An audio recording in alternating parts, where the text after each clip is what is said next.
think the board should do that next month too. Maddie, is that the other one? I'm missing Maddie. We'll have to do hers next month because she's.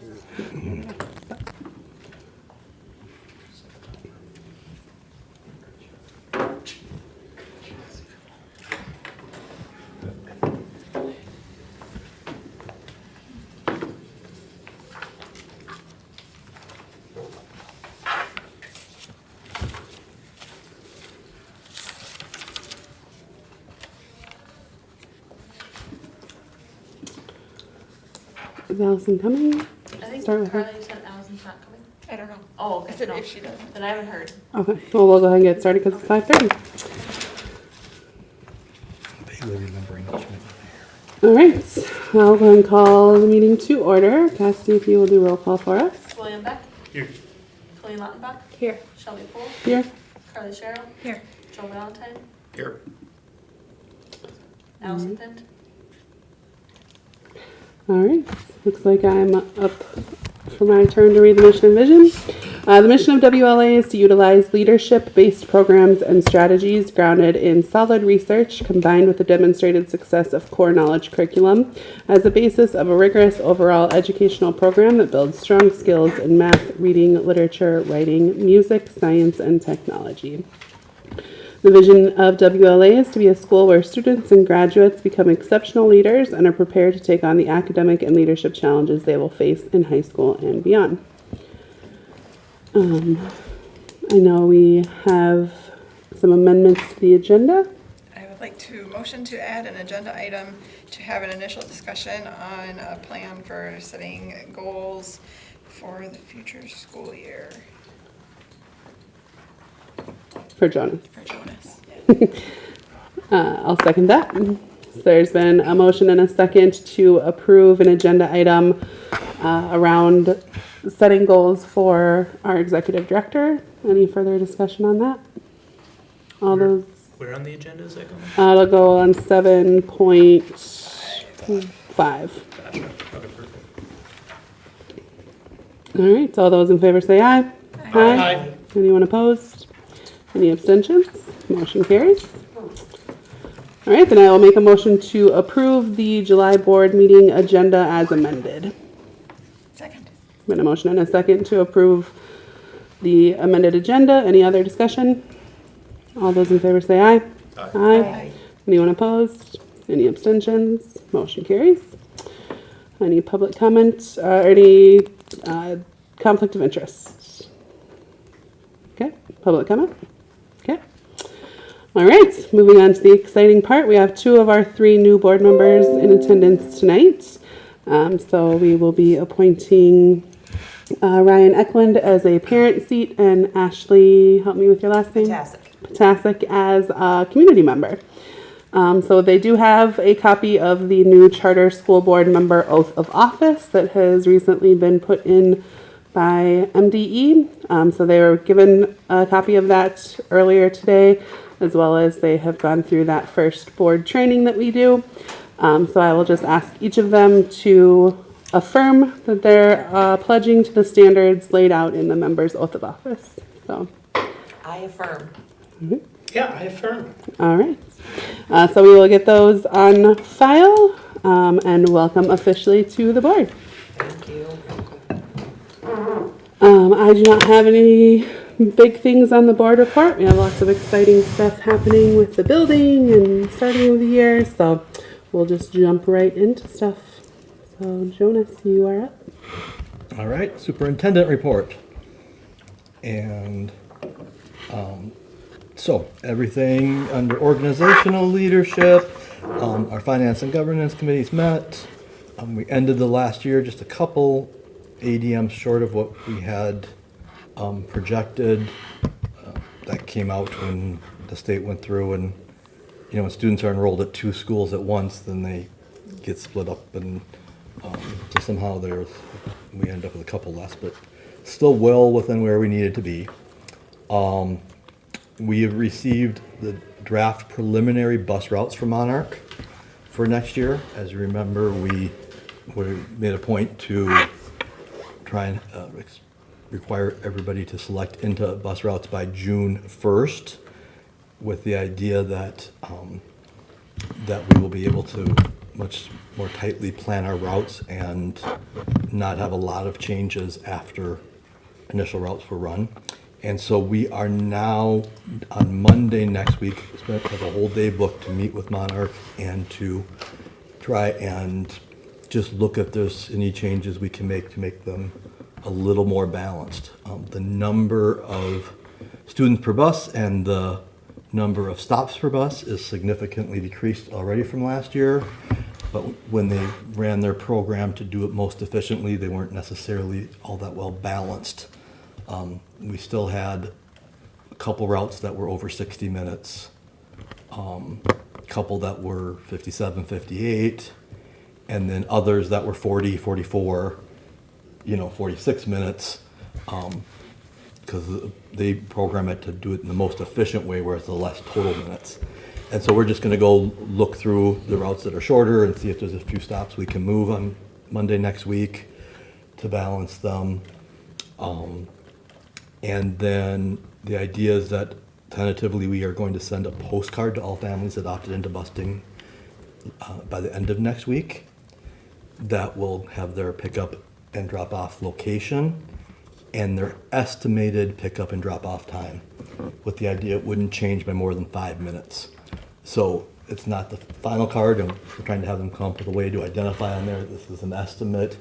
You will receive a second card in mid to late August, with the idea that they'd have that second card before meet the teacher night. Then that is the pickup time.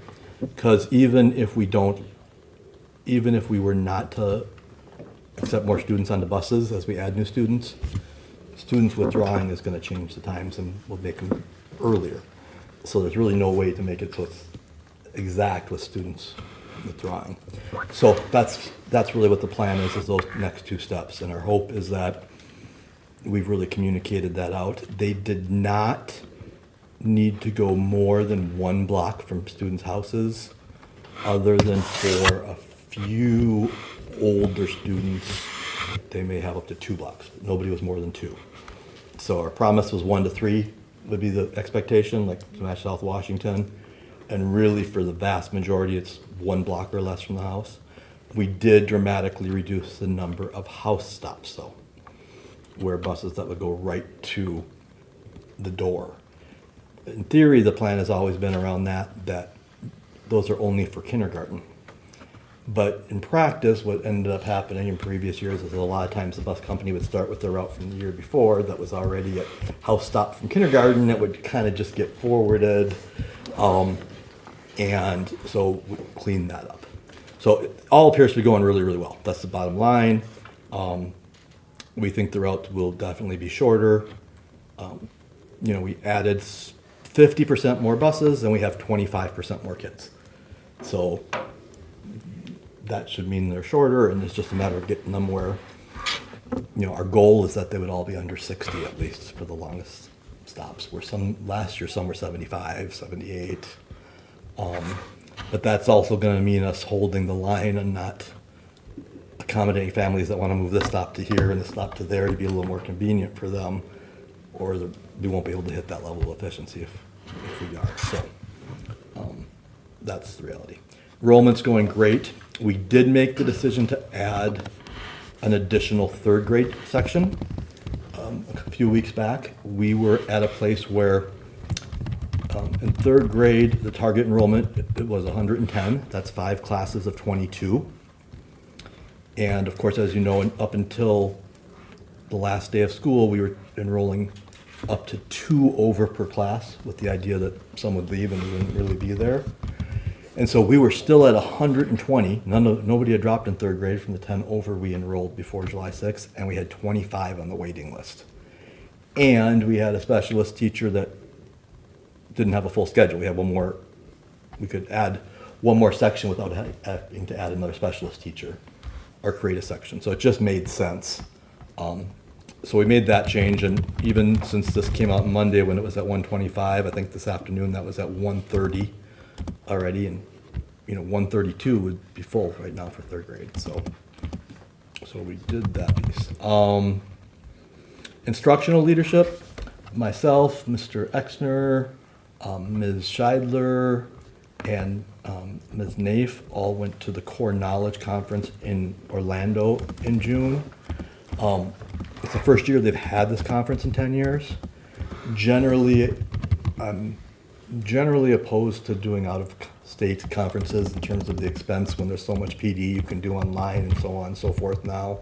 But the reason that we did this one is we're striving to be a school of distinction, and really one of the things when they did their initial visit with us is they wanted to see our leadership more engaged with the core knowledge at the national level and so on and so forth if we're going to be a school of distinction. So it was kind of a needed piece for that reason. But it also, I think, we found it to be very valuable. We really wish we could have had a bunch of teachers there because they would have benefited so much.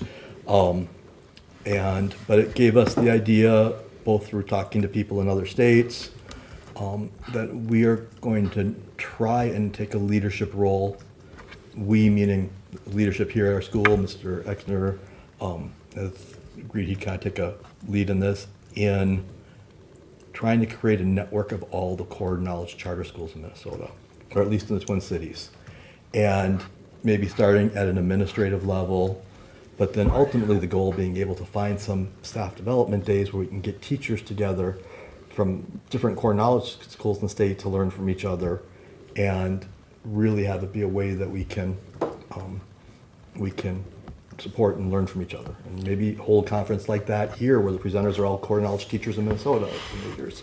So I had heard that there was a district that was adopting core knowledge. Is that true? well, when we researched it while we were there, we found a few schools within districts that were using it. Oh, okay. I didn't find any, maybe outstate Minnesota I found one or two, like Echo, Minnesota was. I thought it was local. If it is, I didn't find it when I researched it. It may just be in the works. It may not have Right. actually happened yet. Yep. And then that was another discussion we have. Do we want to try and do all core knowledge schools, or do we want to try and focus it on the charter schools? Because we identified about 8 or 9 in the Twin Cities, Oh, okay. and which was more than I thought. And some of the piece is, I mean, part of the reason of the network and the value in it is we don't have this, as a charter school, we don't have a district where we have colleagues at other schools that we're working with and a central curriculum instruction office and so on and so forth. And so we thought there'd be some unique value in that, and even in some of the charter school pieces. So I think we're open to either way, but I think there's a school in Mankato, there's one in St. Paul Public Schools. Like I said, I found some schools, but not whole districts when I was researching. Maybe start charter and you can always expand, see how Yep. things go. Or we could have it be the network charter, and we could invite still the other schools to some events we do. I know 196 does amplify, but I think that's just a piece of the curriculum. It's not the whole core knowledge. Right. And that might be the case with some of these other charter schools that say they're core knowledge. Like, they may just use the amplify part of it and not the HG and the full Right. sequence. Not positive. Right. But we will see. Cool. We've added an accelerated math class for grades 6 and 7 around instruction. I think that's on the agenda to discuss, right? So I don't need to cover that now. We did make a decision that we can revisit for future years and be interested in board's input on. But particularly as we will need to add another specialist for a year from now to the number we have. We have 6 and we'll need 7 for lower school a year from now. But for this year, we took leadership out of the specialist rotation. And to instead have 2 art, 2 music, and 2 phy ed, so that would be a 3-day rotation. I will say that I believe that the curriculum being used for leadership can be really, really good and valuable for our students. But the structure I found to be problematic. And in discussions with teachers and other administrators and so on and so forth, there seemed to be some agreement around it. And what I mean is that the leadership curriculum that's used for the K-5, for the lower school, is called Fly 5, which is associated with responsive classroom, which is school-wide piece we have, and it's all good stuff. And at previous school I was at, the kids kind of liked it. But the kids did it in 15 to 20-minute segments with their homeroom teacher. So it's every day, 15 to 20 minutes. And then the teacher was able to constantly refer back to those things throughout the day and reinforce them the concepts.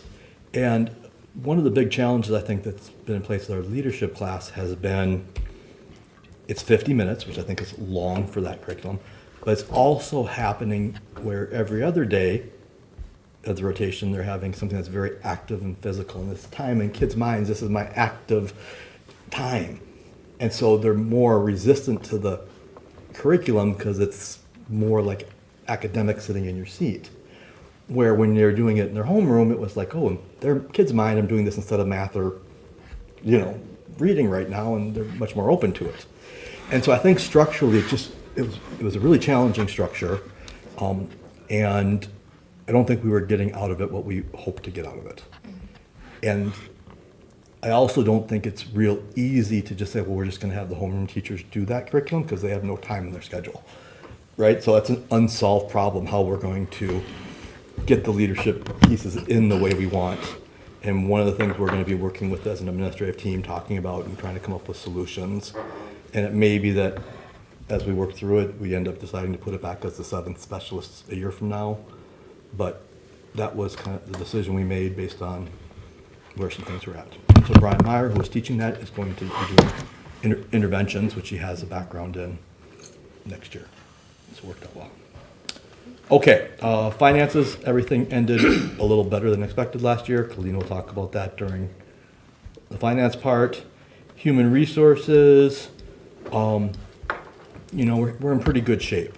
There's a few positions we still haven't filled, but we've got a bunch of applicants for. We've only had one resignation, and that was the special education over the summer. And so feeling really good about our retention and where we're at with those pieces.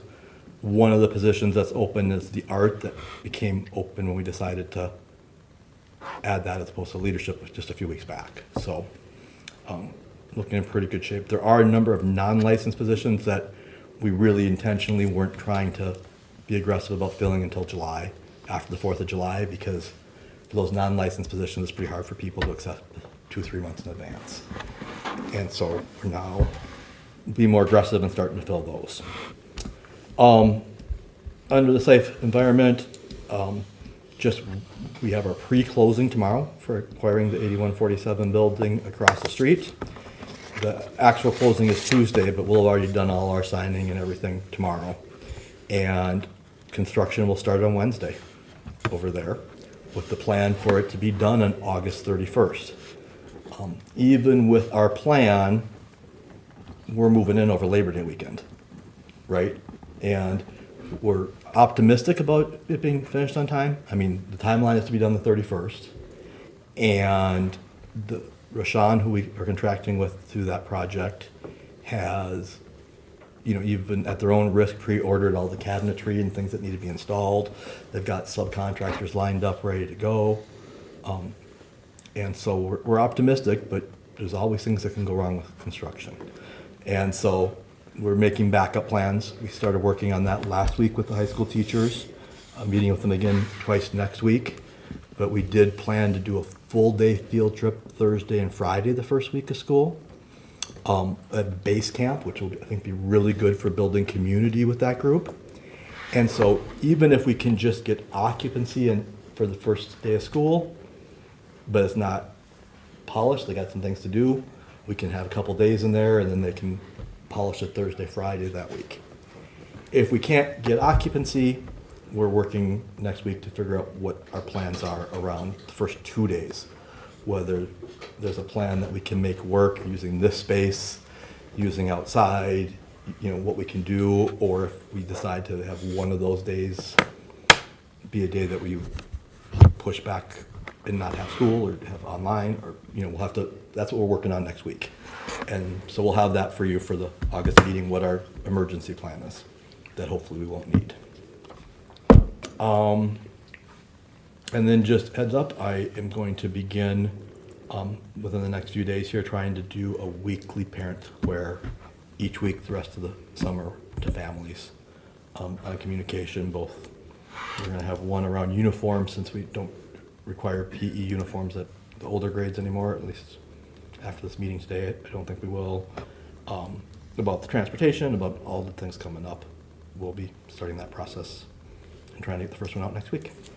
I noticed a point above yours that CMR is out August 31st. Yes. Is that one of the companies that was not using it? Is that like kind of a So- new development, a surprise? Does that open up a Good, side? good question. All three of these places that are listed here, and actually the spine clinic is also going to be out by April 30th. Those were the four tenants. Spine clinic we knew when the first floor was, but we negotiated with the Stone Arch Law and Lumitas for them to be out by April 30th, so we would have time to build that space out for the following school year.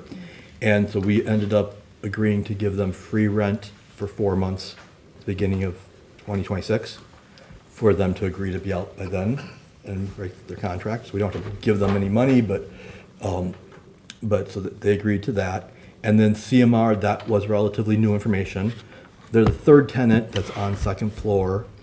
They're on the far corner, so it doesn't create space for students. We can't have students walking across. But I'm gonna office there. Ben's gonna have a satellite office there. We can store curriculum and materials there. And so it will be very helpful to have that. There's some things we were really tight space-wise on. And so that worked out really well. And we just gave him August rent-free, just 1 month to be out then. So it worked out okay. Good question. Okay. And I know one of the things that, in the feedback, was one that's always been a feedback for me that I've worked on, is to be more succinct. But I think this was pretty meaty, this update, so hopefully it wasn't too terrible for you, the run on here, because I know it went long. All right. Turn it over to our new treasurer, Colleen, for her very first finance committee report. Yes, we met yesterday afternoon virtually, and it was really, really interesting. We're closing tomorrow, we're closing on Tuesday next week, just like Jonas had mentioned. An interesting aspect is the cutoff for financials for June is going to be next Friday. So if there's anything that goes on up until next Friday, it'll be considered this past school year. Then from then on, we'll cruise on with next school year. The preliminary June financials was really positive. There was a projected net revenue of a total fund balance that surpassed the estimates, which was really exciting. And so we're in a better financial shape than we expected. If you take a look at the financial report, I just really want to take just a couple things that we talked about. I won't go into a lot of detail because you can go look at it yourselves. But if you have any questions, if you can jump in, Jonas, you're expecting this to happen in the next 2 years? Well, yeah, I think that's our goal, is that we can get over 90. It also makes it so that for our agreements with our bondholders, if we get to 90 days on hand, then we just have to break even during the year to meet our covenant. Where right now, we have to be a percentage above even every year. And so, in the past, sometimes we would, if we had more money than we thought in the spring, we would spend a little bit of it because we have to be in the positive every year anyways, and we couldn't touch it. But if we can get to 90 days cash on hand, it just gives us more flexibility in our agreements with our bondholders. And so we didn't try and spend, the $100,000, $200,000 more. We were better than we thought at the end of the year because there's more value if we can get to that 90 days in terms of giving us flexibility each year. Awesome. And looking at the end of the year, a lot of the percentages are right on. Some of them are a little off, But Jonas mentioned something in particular with the medical assistance. That's something new, and we're just going to learn how to adjust for that. One thing that was interesting is the state revenue is almost exact on target for us. Being a teacher, one thing that I was excited to hear was that the food service budget went better than expected. That was something in years past, or before we started this, that was kind of nerve-wracking for a lot of people. But it was really great to hear that Amy Sorensen, she was in charge of the food service, and she just did a bang-up job organizing, making sure she was communicating with families, that she was ordering exactly what was needed. And so that was really wonderful. So that was really beautiful to share. We agreed at our meeting that we were going to postpone the comprehensive review of next year's budget until next month, August meeting. So, any questions? There's enough on this budget meeting agenda today. Yeah. Cool. So, do I make a motion to approve, or does someone else? You do. I do? Okay. I'm going to motion to approve June financials and the July committee minutes. Second. There's been a motion and a second to approve the financials for June and the July minutes. Any other conversations? All those in favor say aye. Aye. Anyone opposed? Any abstentions? Motion carries. Just make a comment for our new board members. One thing that typically when you do the trainings that for finance for charter schools, that they will say is a good thing to do as part of your oversight role is the supplemental report, the second report here, that lists all of the specific expenditures. And so when you get these reports every month, you can look through those and, if there's anything that's like, why are we spending this money on this in your oversight, best thing to do would be to send me the question before the meeting so I can have the answer, but that's something that in your oversight role, that's one of the things the finance committee should do, but if you see anything there, you could bring it to a finance committee member, and that's where you know what every dollar is being spent on is in the supplemental. So, just wanted to point that out. All right. Turn it over to Joe. Yeah, so governance committee met on Thursday, July 10th.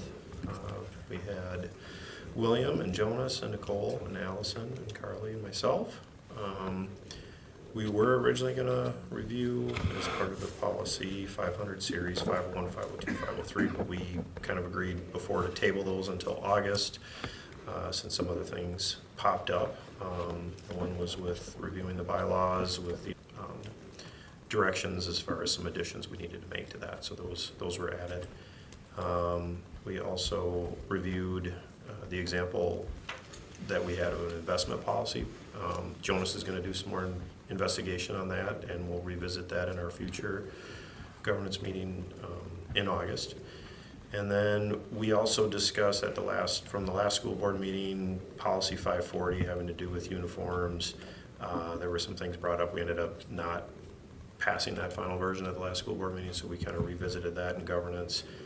We decided all the concerns were valid and was more of an implementation procedural thing through the day to just, and maybe like enforcement. So that's something Jonas is committed to working on with admin, so we kind of sent that one back for the final reading, and it's made 2 minor changes having to do with some of the requirements with like materials to make it hopefully easier for parents.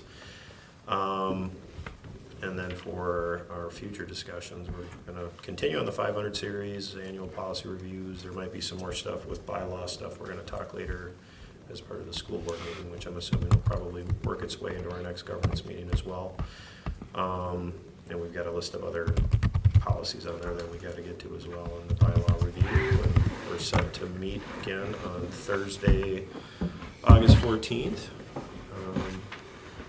Does anybody have any questions or comments about governance? Or Just want to emphasize what you said.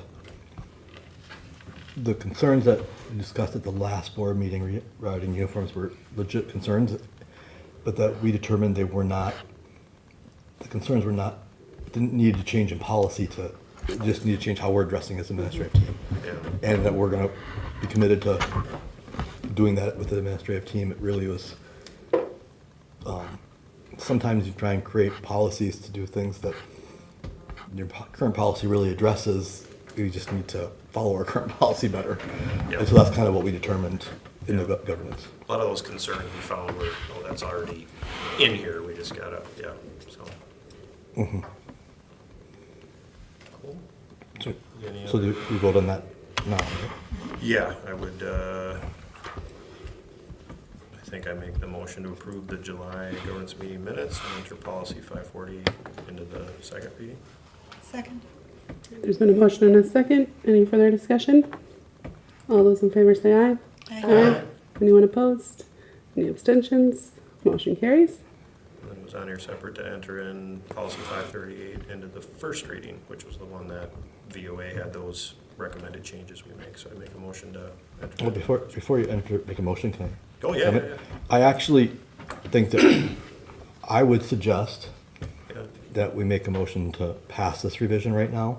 Yeah. And the reason I would suggest that we skip the first reading, second reading, is because we just revised this policy in February Yeah. and went through it all.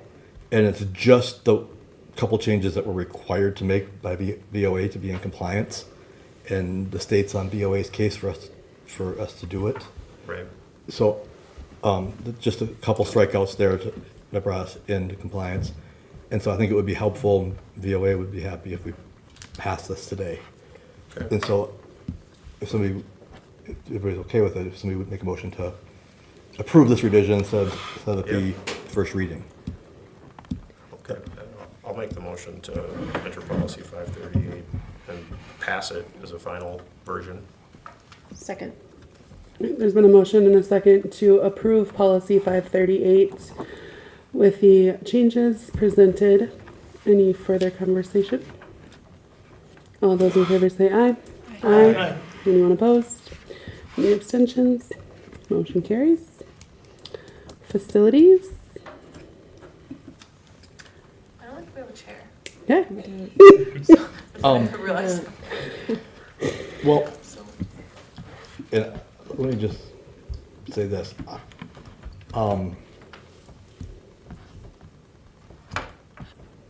Not to decide this tonight, because this is just kind of out of the blue. I question whether we need a separate facilities committee. I feel like, based on this year, even with the construction pieces we have had, I don't know that there's been a lot of value added, and felt like more of a hoop to jump through on my end. Unless there's a feeling from the board that we're not getting the communication we need, or board wants more input on it and wants to expand the committee, it really feels like when we meet, it's just kind of updating on the same things that we've been updating on the board. There's not any decisions made there. Is it not required to have a facilities committee by anybody? No, I think initially, Ben, you might be able to add to this, and you kind of led the facilities committee de facto, right? I think it was when this building was being built and there was so much happening, and it was the first time through the process, and there was a lot we didn't know, that they're trying to get more people involved and have more expertise, and it was maybe more needed. But I feel like having been in the specific facilities director operation role that we didn't have before, me having been through this process before, and we're working with the same people, I just think the level of expertise is there. So don't just reflect on it. We can decide that next month. But we didn't meet the facilities committee, so there's nothing to really report on here. But I might have us just reflect on, do the two committees we have what we want? Is there a third committee that would be more valuable? We don't need to have a committee just to have a committee. There had been some discussion of having a curriculum committee, which when I started last fall, I said, can we hold off on that? And I'd be more comfortable doing that with it being the third committee than with it being adding a fourth committee, right? So that would be my suggestion. And as a board, just maybe reflect and think about, and maybe we can bring that back up next month if we want to have a facilities And would committee you- and rethink about if we did, what the Yeah, purpose is. and would you envision, since then we've got Ben now in that position he is, where it just, as it makes sense, he might come to He the board reports to meeting the and board, say, yep. hey, here's the deal with the field out there, and give us an update. Yeah, Yep. that would make a lot of sense. And even if there's not something specific, Yeah. I plan to continue what we started last year. We're having, Mr. Exner 1 month, Mr. Broderick 1 month. Well, I guess I'm the high school for this year. So, but maybe we have our assistant principals. Yeah. But yeah, and I also think Mr. Broderick tends to be here at all these meetings anyways to present on things that come up, which I think helps keep everybody informed.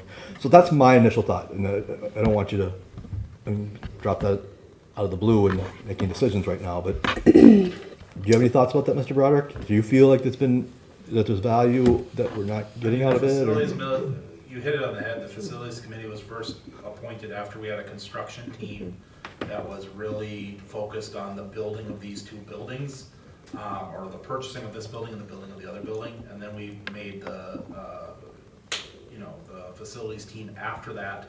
And really the biggest project the facilities team has taken on over the years is the playground project that's still a little bit of limbo, and then all the sound paneling inside the gym. But we just wanted to have multiple voices, be able to be heard in a group, so it didn't feel like it was just one person kind of making the decisions, specifically when that one person, in that case, if it was me, was working in other capacities. But I think it makes sense if we're going to have that be a focus of my role, to be able to make some of those decisions and be trusted to come to people when I'm not capable of making the decision on my own. So would we need to amend our bylaws for our, because if there's 9 members and there's only 2 committees, we can't all serve on a committee because we'll have quorum on one or the other committees then. So then we would need to amend all of our board governance, our board stuff to remove that we are required. Or we could have to. that curriculum, we could have a Yeah. different third committee that might be more valuable Yeah. otherwise. I'm not finding a lot of value in having the facilities committee right now, unless others are or think that we should do something different with it. Well, I don't think any of us are even on it because Mike was on it. Well, and Colleen had been on it, but she just But moved she to switched finance. finance. So that was, and Ben and I meet about this stuff every day, so there's no reason to have a meeting for Yeah. for us. Being And- that we follow core knowledge curriculum as a curriculum committee, As we purpose move of- into high school, The purpose of, I think, curriculum was getting ahead of some of the things we will now have to teach health classes. You may get into some novels at high school that could be controversial, trying to get out in front of some of those things. And my concern with having the curriculum committee was that we would create controversies when none existed. Right? And so I still have that concern, but we also are getting closer to some of those things being realities that could emerge. But really it was, I think, around getting in front of, with high school, we have to make some choices on curriculum pieces each year here. There are some things that could be more controversial that we just don't hit in lower grades. And like I said, my concern, my hope is that we can be as apolitical as possible here and keep culture wars on any side of the argument out of our school, and that we create discussion that leads to controversy by having it that may not come up otherwise. And so it's kind of balancing that between getting out in front of it and those two things. And I think we should think about it. I don't think we need to make this decision tonight. I think it's a good discussion. And think about, is there a different third committee, or we would have to change our bylaws that not everybody serves on a committee. Well, I think we had said first year board members wouldn't serve on a committee. That would cover So it. this Yep. year, we would be okay. Yep. But it might be something to think about, like maybe, Yep. do a Google search and see what other committee members, or what other committees. I'm looking that up right That's now. what I was doing too. Development committees, academic excellence committee, Well, the development committee might make a lot of sense. that's what I feel like we should have some development and long-term goal planning committee. Because as we've discussed, that's something that we are working on pretty hard behind the scenes right now. And that might be something that Greg would be willing to Still be be part of. Mr. Exner, since you've really are highly involved in that and have experience, what would be the value in having a board committee that board members would serve on? There could be other people on it too that would meet monthly around our development.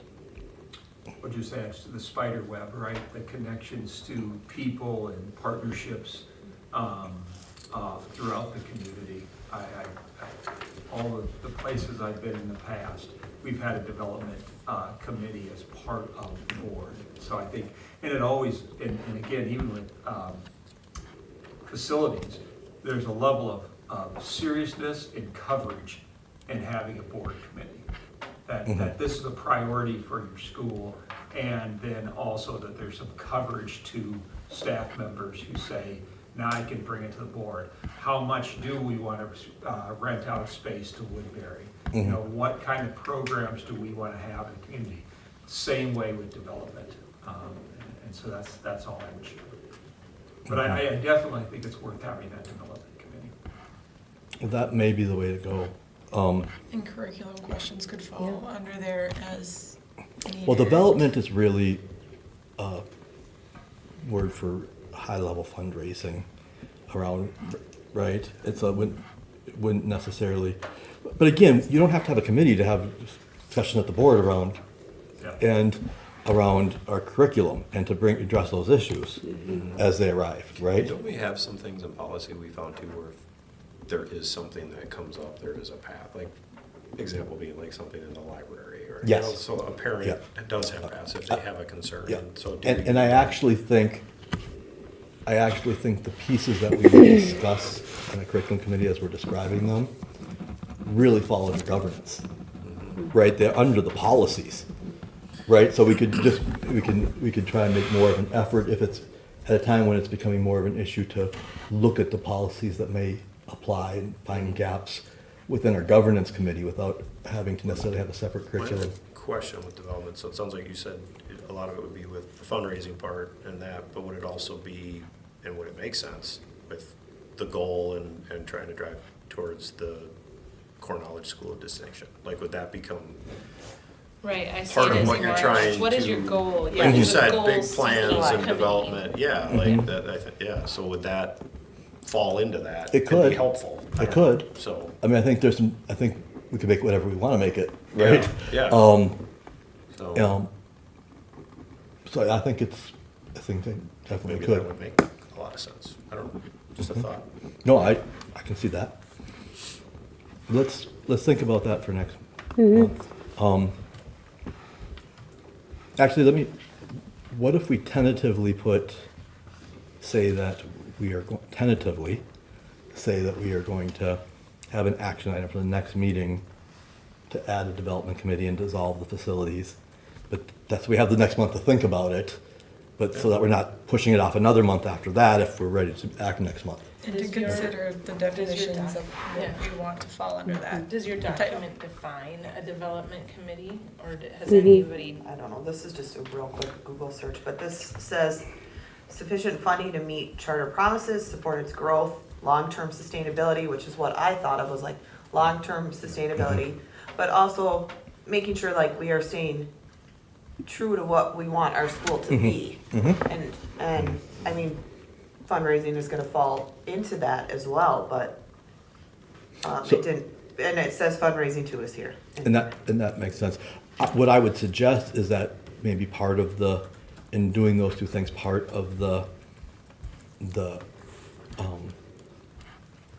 we could, instead of saying we're establishing a development committee, we're creating a exploratory development committee that committee would work to figure out the exact parameters and present to the board what they're proposing to flesh that out, and then the board would actually approve it as an ongoing thing, right? So we could say, we're gonna create an exploratory committee for, the remainder of calendar year 2025, and that by December 2025, there'd be a recommendation to the board what the exact scope and purpose of it is. The board would approve that, and then we make continuing, something like that. So that really the people that are wanting to be on that can really have a little bit of time to figure out exactly what this should be before we too narrowly or too broadly define the scope of the group. We kind of put that on for as an action item for next month, and then if we're not ready to act, we can always move it to discussion item.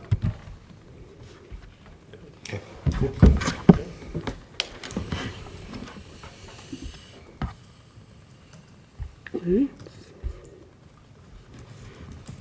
Just lost my agenda. So we're gonna go ahead and move on to presentation and discussion items. So 7.1 is introduce. Do we vote on 540? Yeah, because we moved to facilities and that's a not hold on first day. So we'll let Jonas introduce Cassie.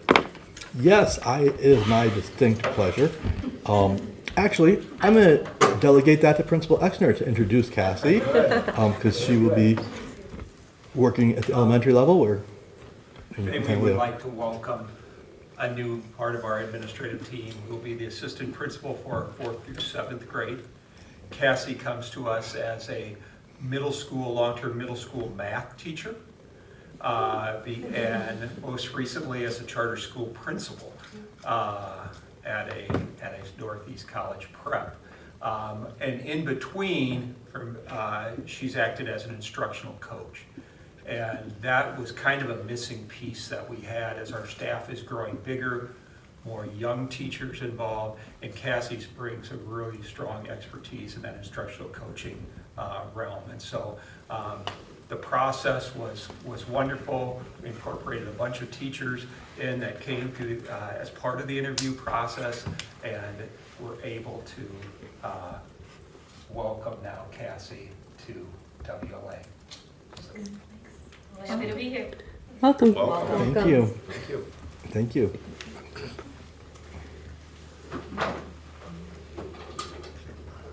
We've kind of already gotten the update, or is there more that you want to add to that? I did that. I did 7.2 within the. So I wasn't as long-winded as I thought, 'cause I covered an agenda. Covered a item in there, whole too. other agenda item. Knocked Yep. out a few. Yep. Hopefully everyone had a chance to look over the lower school and upper school handbooks that were presented. We do have to approve those in August. I So the- noticed that there were maybe some inconsistencies when I looked at it on Tuesday with things that were crossed out. So I don't know if things had been updated since Tuesday. So this is a work in progress. Okay, We're not. The main thing is that we need to, at the August meeting, approve the final draft. So I wanted you to all see it as it's in progress here and be able to give any input, because we'll need to have families reading and signing it shortly after our next meeting. yeah, I And liked so- some of the changes, like some of the crossing out, just to kind of clean up verbiage, or Yeah. it was like too long-winded, or maybe it Yeah. wasn't necessary. So. And things highlighted are things that that we are still looking at and or might change or considering changing. And so, but there's a lot of things that I feel like sometimes we think about, should this be something we put into policy, that really can just be a change to the handbook that we don't need to change a policy for. And so it's important that the board then approves the handbooks, but these handbooks haven't been updated in a while. And really the upper school handbook is, I just took the handbook we had last year, the lower school one, put lower school on, started working on, and then the upper school one, I put upper school on, and have a couple of our upper school teachers working on going in and making suggestions and what we might need to be different. But there's a lot of work still to be done in them. I just wanted board members to have a chance to look through and have input and know that anything that's highlighted is still being looked at or considered. There's sections, like, we need to add all of our graduation requirements to the high school section. And, really the principals come back as a team the 29th, so in less than 2 weeks. And this is one of the things on our agenda for when they come back those first couple weeks, is to get these handbooks tightened up and figure out what matches what we're really doing at this point, and what doesn't, and what needs to change. And so I just sending it to you as a work in progress, the board members can send me inputs and principals inputs as we're doing it, so that hopefully when we bring it to you in August, we can approve it and not have a bunch of revisions to bring back next month when we need to give it to families and have them sign it before the one. I'm curious to know where the line is for background checks. So it says volunteer background checks, but then building visitors, like to come and visit your kid for lunch, is a background check needed for that? When you scan your ID, it does a background check for any criminal offenses or sexual offenders, that kind of thing. So just logging in does not as thorough as the ones we do require for volunteers. But to just come in the building, as long as you scan a state ID, it is, and that's why we really crack down on being, really requiring people to give their driver's license and let us scan it and give you a badge. We feel like that meets that purpose. I also think when we talk volunteers, we assume some responsibility of you could be around kids without another adult being present. It's another staff And when member. you come to lunch, there's another staff member Yep. there. I agree, but also one day that I came, I had lunch with each of my kids. There was a little bit of a gap in between, and then I had to find where one of my kiddos was actually eating, and so I'm up and down and around until I figured it out. And then I stayed to do a career presentation and leadership. And yeah, I had my sticker with my face on, but no one's like, oh, you were just here and now you're going where? You're that the front door is that away. So that's why I was curious, but I feel better to know that the ID scan does those two critical pieces. And again, it could be an implementation issue as opposed to a policy issue. Right. Because it shouldn't happen where you're there having lunch with your kids and there's not another adult around. Then that's good to let us know that's a gap and we need to work on that. Although I don't could have been whispering to the kids, and No, no yeah. one was, Yeah. wherever the I lines are. did see a really big improvement from the beginning of the year to the end of the year of staff asking what people were doing. When I had other people with that they didn't know, they were like, are they with you? And That was that- intentional. I mean, we really worked on impressed that. me, actually, and I appreciated that. Yeah, that was a point of emphasis when we identified it wasn't consistently happening. So, office staff worked hard on that. Switch up one thing I guess I noticed with looking at the lower versus the upper. I noticed in the lower, when you get to the Dress for Success section, it references 540, and in the lower one, it goes through like your first offense, your second offense, so it lays that out. And maybe that's something you're planning to add, but I don't see that in the upper. Yeah, well, so we are also working with the upper school, Okay, and this is gonna be a little tricky how we're gonna lay this out. I'm working with the high school teachers right now, the 8, 9, 10, okay, on kind of creating a behavior climate handbook that we will do as a link within this. sure. That's gonna actually be more detailed potentially than what's there, but we're trying to figure out how to differentiate that. So something's gonna come in there, because I was just thinking, because Yes. that was part of that concern at the last board meeting that was brought up by the teacher, Right. yeah. There's Just to, I think more work will be done to the upper school one to change it right Okay. now. We have teachers working on that one gotcha. in addition to admin team and really figuring out what we want to be different. I think one of the places we have work to do is that, we've kind of adopted for middle school what had been in place for elementary school. And I think sometimes our upper or middle school teachers have felt like this feels pretty elementary school here in places. Sure. And so we really want to differentiate that. And what's tricky here, and this is in the action items where we talk about the nomenclature of lower school, upper school. What's tricky is that ultimately what we're thinking upper school is going to mean is grades 7 through 12, right? Because that will be located in the other building. And K-6 will be lower school. But this year, 6th and 7th grade are in the same wing. They're kind of doing everything together. Their principal overseeing them is the elementary principal. So it's almost like the lower school is going to be a K-7 handbook this year. The upper school handbook is really 8-10, even though what I'm proposing we call our definition of upper school is grade 7 through 12. It's just going to be a year where it's going to be confusing Right. until they break out the year after. And we're gonna have to be very intentional about calling out, for this purpose, 6th and 7th grade is with the 8th through 10th graders. For this purpose, we're with the K-5. Because some of the professional development things, we're having the 6th and 7th do with the older grades.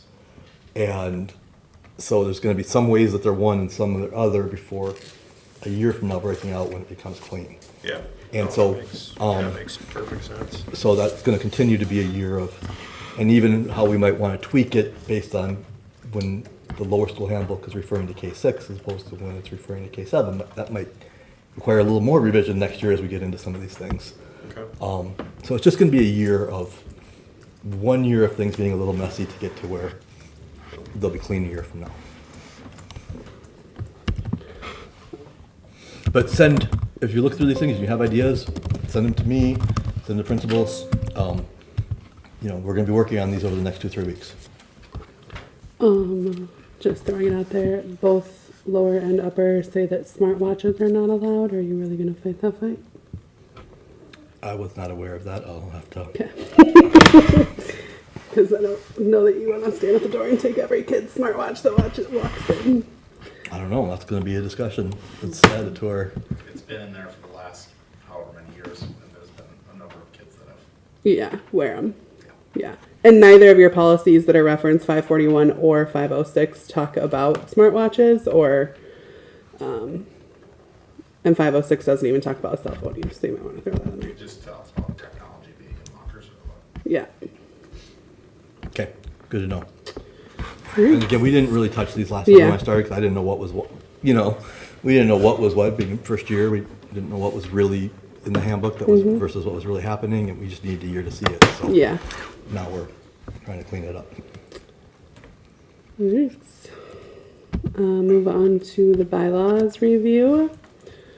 And so I would frame this the same. It's kind of the same way I frame the other thing. I don't, based on where we're at time wise, and I don't think we need to have a serious discussion on this right now. Just everyone looked over. For the bylaws part, and that is, the driver here is in May, VOA reviewed our bylaws and sent us here 5 or 6 changes we need to make. And so we haven't put them in there yet. They're in the Bylaws review? yeah, they're in the bylaws document? review. So before the next board meeting, I will be working, before the next governance meeting, working to put those changes in here, have the governance look at them. But as long as we are updating our bylaws for the first time since they were adopted, since they were adopted way back in 2017. Amended in 2017. Yeah, 2017. I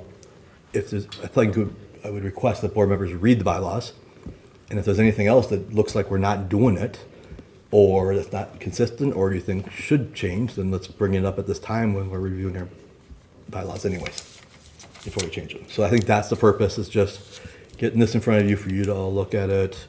We'll work in the VOA things, but now is the time when we're doing a bunch of changes to it. If there's anything else in there that's not matching. There's a law that was changed, and maybe that's in the update or whatever, but board members, it says section 11, it's on page 7. They need to be personally present, and no longer do we have to be present, we can be. Well, that's the next item. Okay, That's the next item, because they temporarily suspended during COVID, the rules, and people did everything online. And then that ended, and you had to be back in person.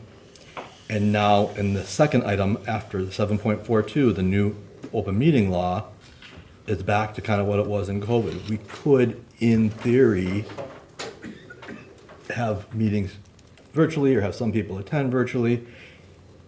And I thought we should, I'm not recommending we do or don't. I've got very mixed feelings about that.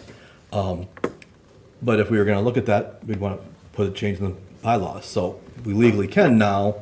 It's a matter of, I think that's probably a pretty deep discussion about the value. I mean, do we want to just be a thing that a board member could do, once or twice a year if they were out of town, or do we just want them to not attend in that situation? I mean, do we you could theoretically open it up where somebody who lives in Duluth could be your board member and attend every meeting virtually. Is that what we would really want? Like, so I think we need to think about that in terms of our bylaws. And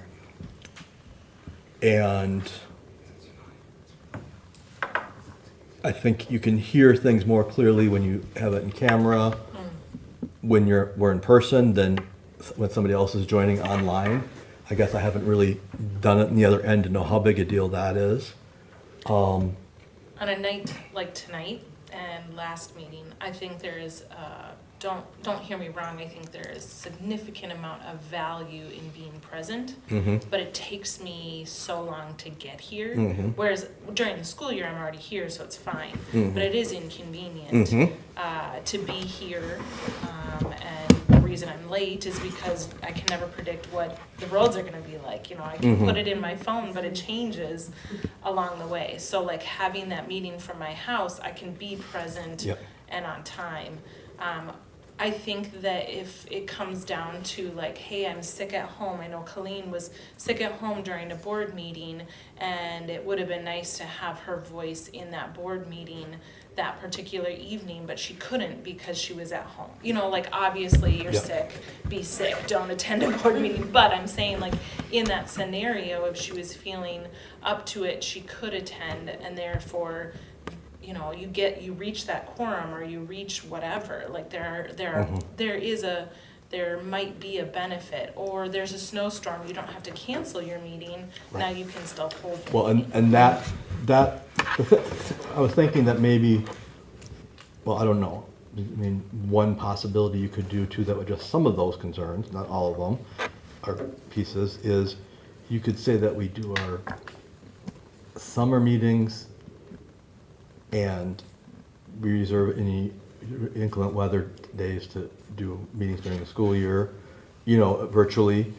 But our normal practice is to meet in person, I agree. other than the summer months, and Well, even when the there's summer inclement months. weather or something. It keeps my toe at school, you know, like at least I'm here. But at the same time, you know, giving, I think it just is a benefit.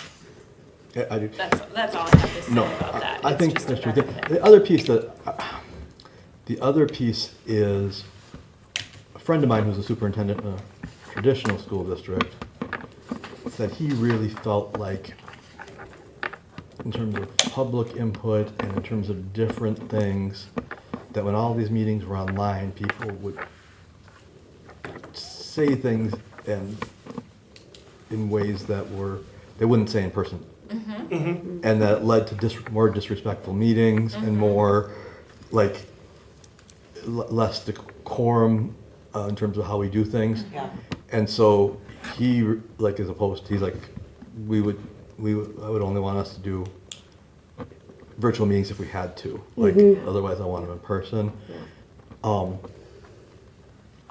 But again, I think there's something to that.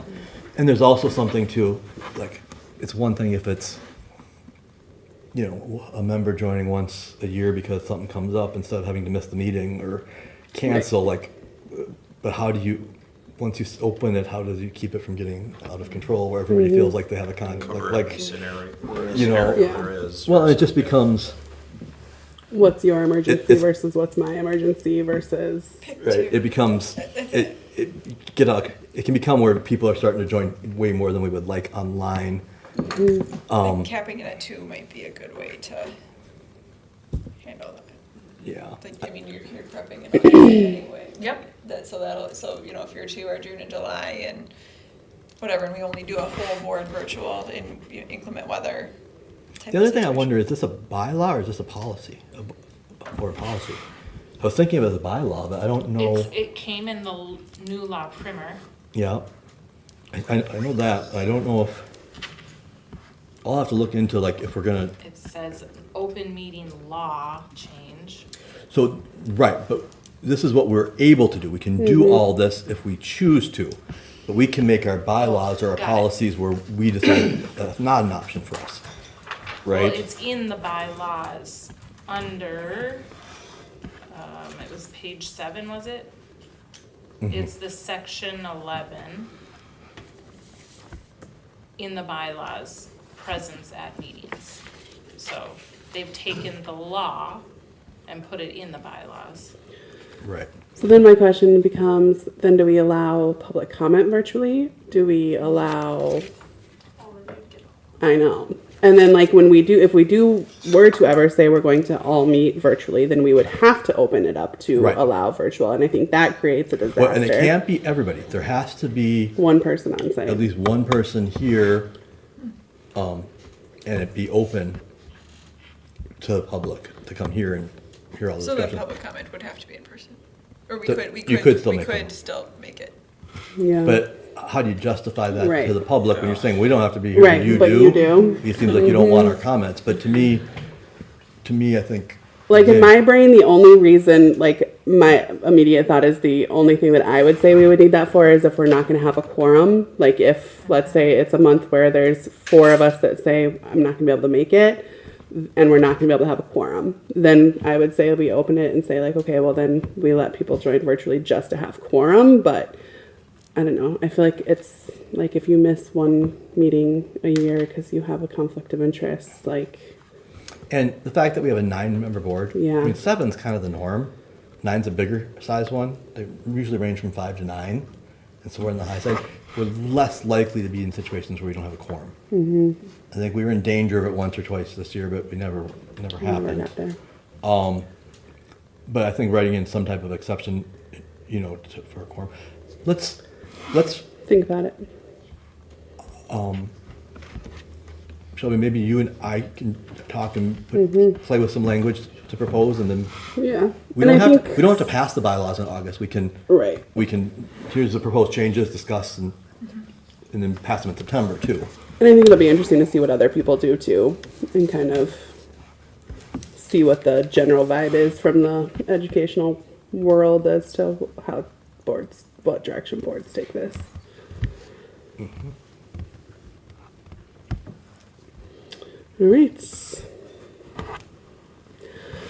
All right. Consent agenda items are considered. No, because we moved. Huh? 7.5 already. Oh yeah, that's right. 7.5. Carly. So before this meeting, Colleen, Joe, and I met with Jonas to go over what we all discussed in the closed session last meeting regarding his review and our feedback. So we're mostly just wanting to have an initial discussion on like goal plans for next year, like when to set the goals, and that maybe he would do a self-reflection in April and make sure we get our ducks in a row before new board members come on next year in July, and things like that. So do you want to open with your thoughts? Yeah, I just would say, thank you for the review. Appreciate the positive feedback and also the few areas to see if we can continue to work on, including the succinct piece. Last year, as you'll recall, those of you that were here, I kind of came to the board in July and said, here are the 3 things I'm thinking based on listening to the community so far in my first several weeks. That communication seems like a big piece. That Teachers I come in with the idea we really need to work hard at attracting and retaining teachers and figuring out how to address teacher salaries proactively, yet within a responsible budget that works. And the third thing was working on our, behavior systems and structures. And the way I framed it to the board is, this is what I'm proposing. If you guys have any feedback, although I'm going to assume this is what it is until you tell me different, and I never really heard different. It seemed like everybody kind of accepted, but we never really formally adopted those as 3 goals, right? And so I just think we should have the discussion together and make sure we're on this page and formalize them a little bit earlier. What are the goals that you're going to primarily measure my success by? There's always things you don't think of course, right? But what are the primary things that, and to create that focus for me and for my communication with the board and so on and so forth. And of course, the goals that we end up working on, there end up being significantly more between adding buildings and, and those pieces.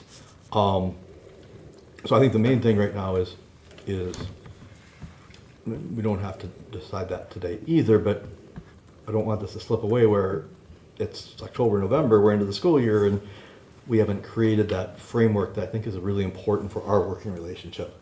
For me to know what the priorities of the board are. So I would propose for this year that I take responsibility for writing a little bit of a reflection on the previous year that maybe should have happened earlier, throw out some ideas from the board, and then you can play with those and, talk about them. We can have some discussion about it at the next meeting, if those are indeed the goals and, how we want to frame them, so on and so forth. But I just think we want to make sure we get that on the August agenda, and let's not let this get away from us, because otherwise, none of us are mind readers in terms of, what we're trying to do. And so I think that's important.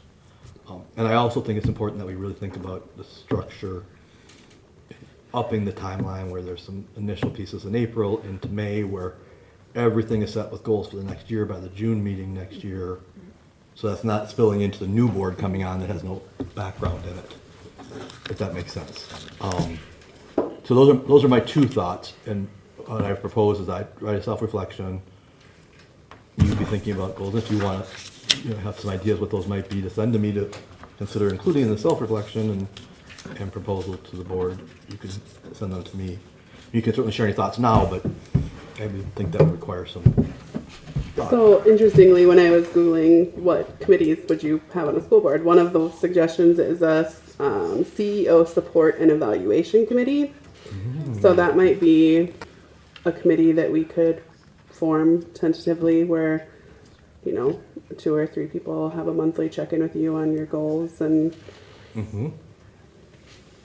just that. I love that idea. And you may decide as a board you want to create a subcommittee even to start developing those goals, to bring a recommendation to the board instead of it all coming from me, right? Or for me to work with the subcommittee on before we bring it to the board. But really, ultimately, you create the expectations for me. I prefer to be involved in helping create them, but ultimately you're the ones who have to approve what they are, and in terms of kind of driving the work. So I just think it was a piece that I don't know if it got missed last year, because I multiple times said this is what I'm treating my goals to, tell me different, and nobody told me different, and it seemed like everybody was okay with it. But we didn't necessarily call it out or formalize it. I want to just make sure that we're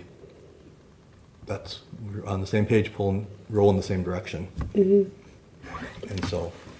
This committee, it says that it's ideally 3 people. It cannot be non-board members because it is a voting, it can only be voting board members, so it wouldn't be open to families, parents, whatever. I should not be on it because typically our relationship is closer than the relationship with other board members. But it just says, develop agreed upon CEO job description, agree to metrics for annual success, create a year-long map for feedback, hold structured check-ins, and complete the end of the year CEO evaluation. I'm And surprised it report says. that out to. I'm surprised it says you shouldn't be on it. It Yeah. seems like that a board chair is the communication vehicle between the board and me, and this seems like it'll be the most important one.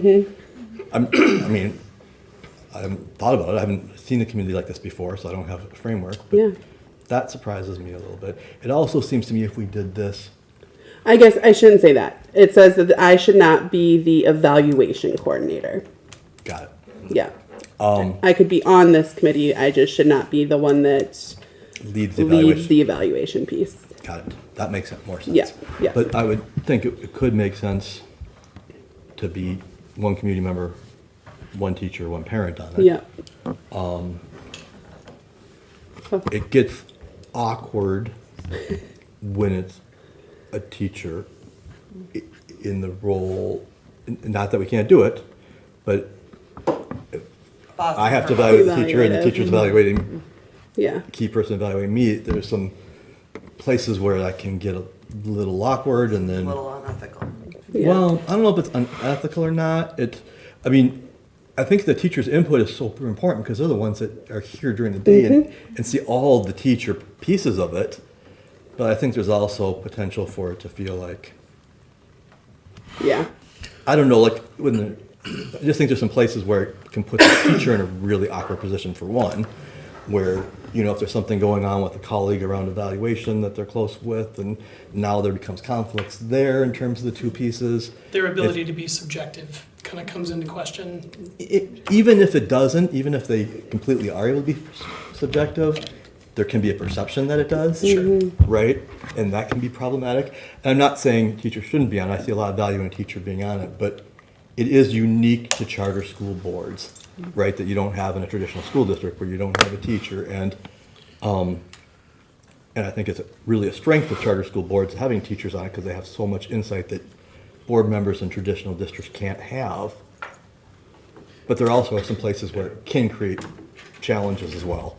And so, With it, maybe it could be a solution, not saying like that's how it should be and we write it, if we create this committee, no teachers can be on it. But if you did it. I'm not saying either way, No, they should or no, shouldn't. just- I'm kind of I mean, torn on it. No, right, but- but I'm just saying like, let's say that's how it was structured and there Yeah. weren't teachers on it. Just like now, anybody can come to the governance or the financial, like, hey, as a board member, I've got Yeah. questions. So the teachers could Have- come yeah. to that committee, like say it's non-teacher members and say, hey, I've got this problem and this, this concern and this should be evaluated.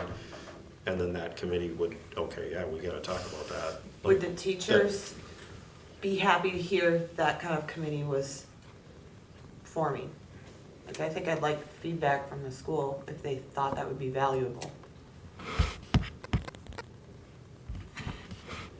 Well, I think the teachers want to know that I'm being held accountable. Yeah. And somebody's having, Yeah. and somebody's making sure I'm doing my job, and that's not me just autocratically, unilaterally doing everything. So that would be my assumption that there would be some value in that. And I'm not saying a teacher shouldn't be on it. I'm kind of, No, I'm and torn I'm on not that. either. I'm just Yeah, like throwing yeah. that idea out there, like if, to not have that even like perception of Right. whatever. Yeah. Making sure, or maybe making sure as part of that committee, part of their function is to have some kind of part of with how they meet and what they do and what their structure is with meeting, to have make sure they have some kind of open communication channel for teachers to come to present Right. that concern that are on the teachers Right. on the board. I mean, don't- just throwing- on the other hand, the teachers are elected, and the other teachers vote in who they elect to represent them too. I mean, I can see both sides of that. I just think it needs some thought before we make a decision is all. Yeah. And I could support it either way, but I think we want to just think it through. Personally, I think it's the type of committee that would be helpful to me. So on the one hand, I'm like a little leery. Oh my gosh, now we're having 4 committee meetings. Because I go to on all of them, and there's and each one's an extra night every month, which is fine, as long as it's really helpful and valuable and useful. I think Well, just think about all the things you're adding to your plate, so. right, understood. Like, don't burn yourself out by putting another committee out there. Right, I feel but- like the goals you had for yourself are fairly universal and could be used again the following year, but just stretching that goal a little bit. Mm-hmm. If you will, you still probably need something in place for retaining Mm-hmm. staff, right? So retaining maybe your responsibility, you stretch it to making sure that they are developed. So Mm-hmm. retaining and developing staff, you know, like, I don't know what, you highlight things on your,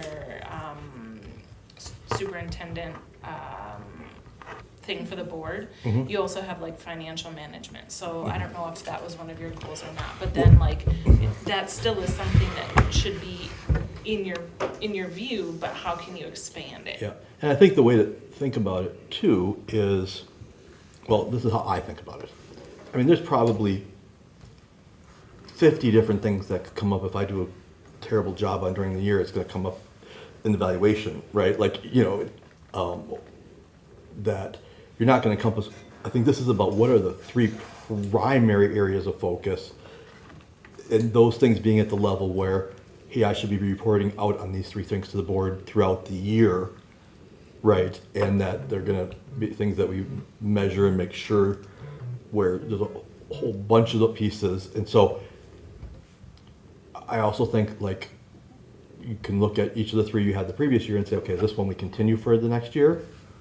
And I think the student behavior one needs, I mean, we made progress this year in some ways. We got a long way to go. And so that one, I feel like, hey, we've done some good things. It's not that we did a terrible job of it, but it's just, that's more than the one-year project. The communication piece, yeah, there's pieces to still clean up, but is that a primary goal still? Like a lot of, when the evaluations we got from families was that they're, you know, whatever it was, 90-some%, 95% were pretty satisfied with communication this year, where a year ago I heard that was a primary area of concern. Maybe that one, yeah, we're still gonna work on communication, but maybe it's not one of our three primary areas of focus, and we replace that one.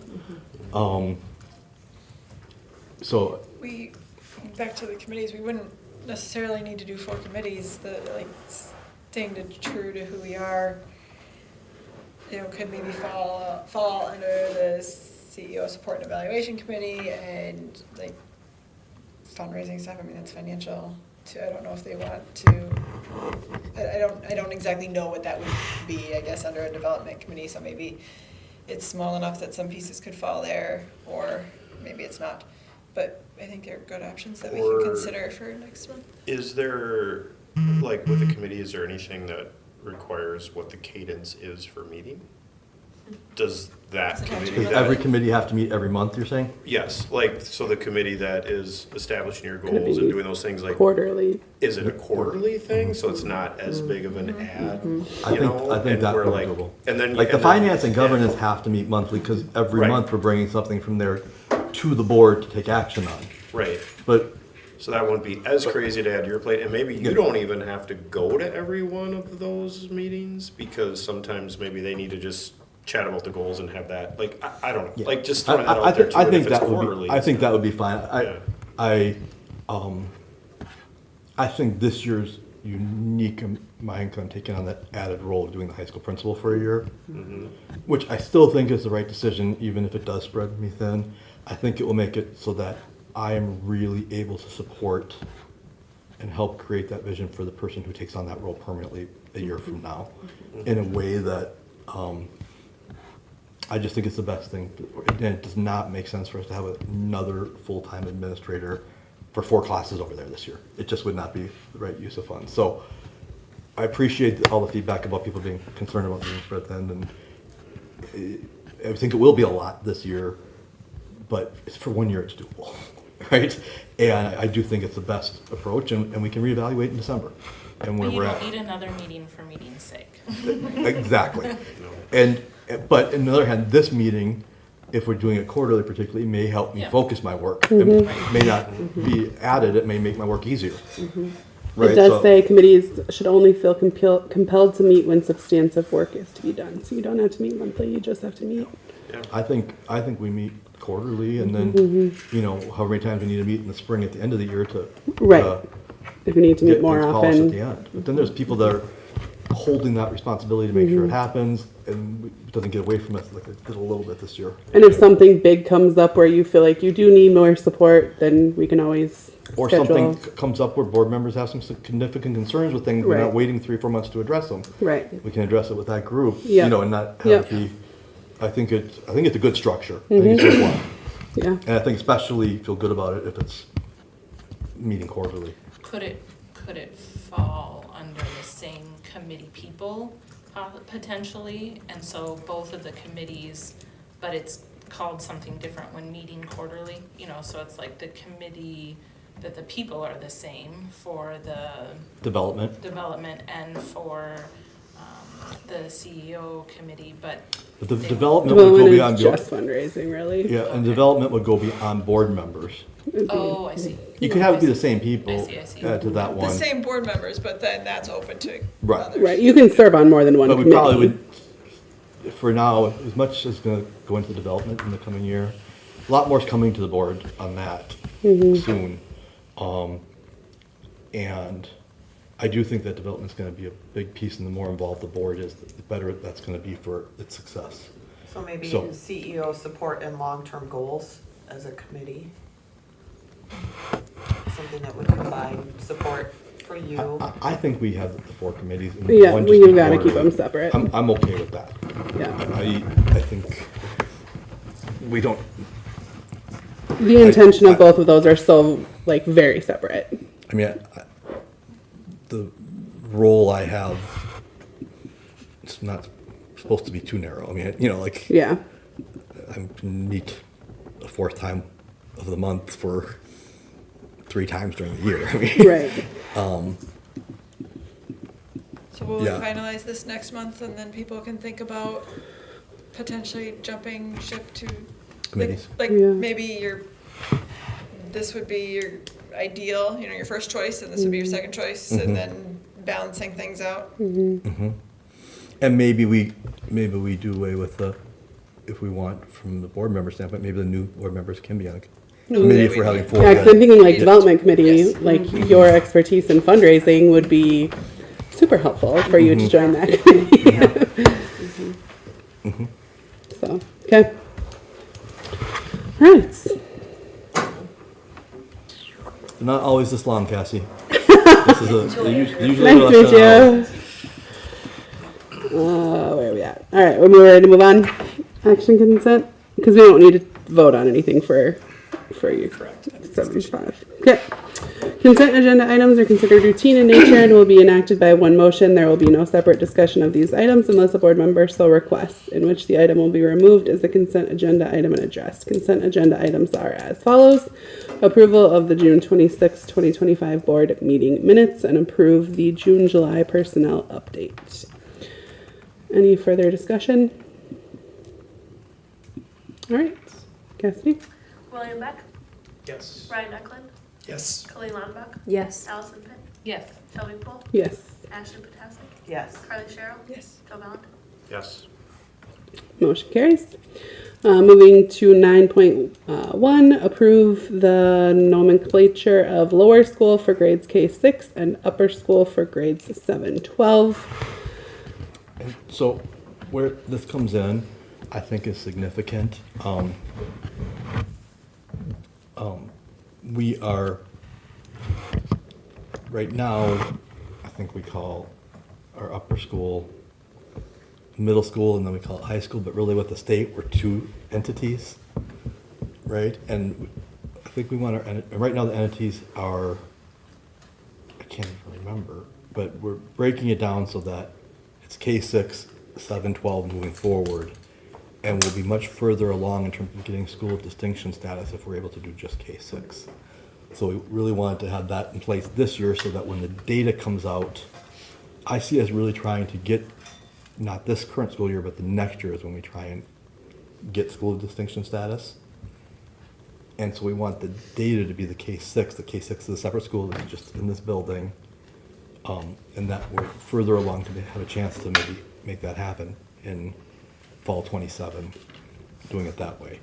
And the upper school, lower school came from, I've started using this language even though the board hasn't approved it officially yet, but started using it because we would say middle school / high school, and that doesn't work now that high school's really growing. And ultimately, 7-12 is going to be over there. So like I said, even if we officially make this our official, that K-6 is lower school, 7-12 is upper school. For this year, that 6 and 7 is going to get, for some things in one and some things in the other, and it's just going to be, have to be confusing for a year. But my recommendation is that we use that. I think it sounds more academic and, with our brand to call upper school, lower school. And what we're doing right now just really doesn't work well naming wise to middle school / high school. So that's kind of the route, and we've had a little bit of discussion at previous meetings about it. Nobody seemed to disagree when we have, so that's why I suggest we put it as an action item. I agree. I think it, gives a more professional feel, which we do with our uniforms and our leadership curriculum and things like that. So. All right, I'll make a motion to approve lower school for grades K-6 and upper school for grades 7-12 as the future nomenclature for WLO. Second. Any other discussion? All those in favor say aye. Aye. Anyone opposed? Any abstentions? Motion carries. Board communication future items. So I think just do some reflection on committees and Is that supposed to be my self-reflection? Is that what that reflection means? no, Oh, is that always part of it? yeah. Got it. Yeah. Okay. And next month then we'll have an action item to add additional committees, and if you are not in agreement, then you'll be able to vote so that way at that time. But I think adding both the superintendent support and evaluation committee and the development committee would be the way to go. So I'll be thinking about where you would best serve, and we'll have that conversation next month. Our next meeting will be held here on Thursday, August 21st at 5:30 p.m. And I would make a motion to adjourn. Second. Any other discussion? All those in favor